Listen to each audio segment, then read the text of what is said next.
And basically, as the story goes, a long time ago, there's a young man who's a construction worker. And he's working on the construction of a masjid, of a big grand mosque. And at the completion of the construction of this masjid, the sultan who ordered the construction of the masjid, he wanted all of the construction workers to leave. And the reason is because his daughter had asked him, this is the princess, the sultan's daughter, she made a special request that after the construction of this big, beautiful, grand masjid is finished, she wanted to be the first one to go into that masjid and pray 2 rak'ahs in the musalla with no one else there. So this was the request of the princess.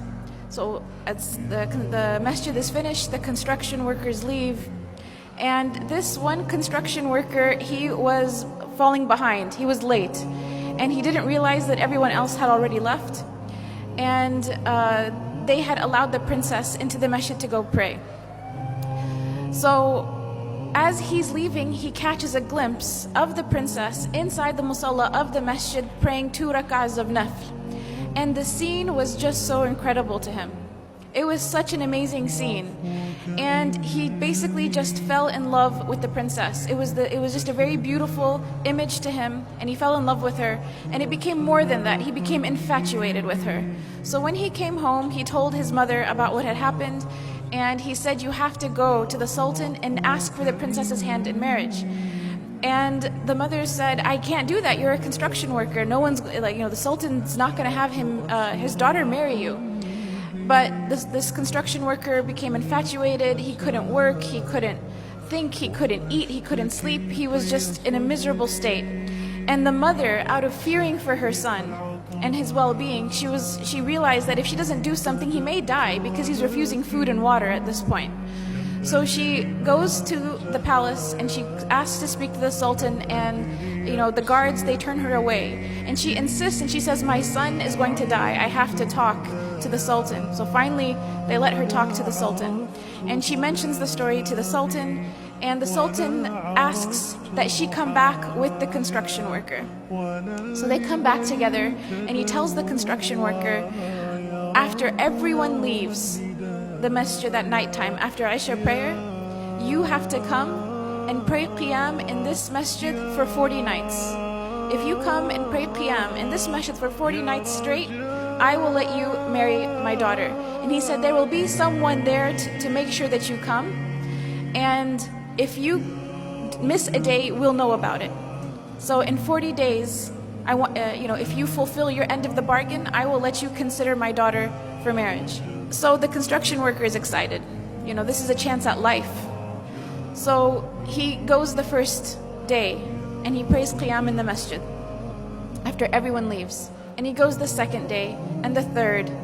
And after a few weeks, he notices that he's getting better. He's eating again, he's drinking again. He cares about life again. And eventually he starts to really enjoy coming to the masjid and praying qiyam when everyone else has left.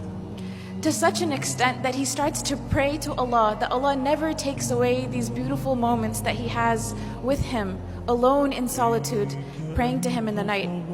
So 40 days pass, 50 days pass, 60 days pass, 70 days pass, and eventually the sultan asks to see the construction worker. And he says, "How come you didn't come see me? You fulfilled your end of the bargain. You prayed all 40 nights. We saw that you prayed. How come you didn't come and see me?"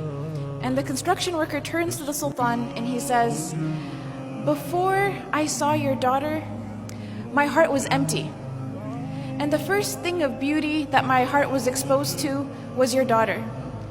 And that's why it grabbed onto that experience. But then after I started praying in the masjid for 40 nights, my heart witnessed a beauty that was much greater than her. My heart witnessed a beauty that it has never felt before." And he tells the sultan, he goes on to say, "Thank you so much for offering me your daughter to consider, but I am happy where I am and I am in no need of her." And he goes on his way. And he doesn't marry the princess because he had found a love and a beauty and a happiness that was much greater than just seeing the princess that one time. And this was the love of Allah subhanahu wa ta'ala. This is the beauty of a close relationship with Allah subhanahu wa ta'ala.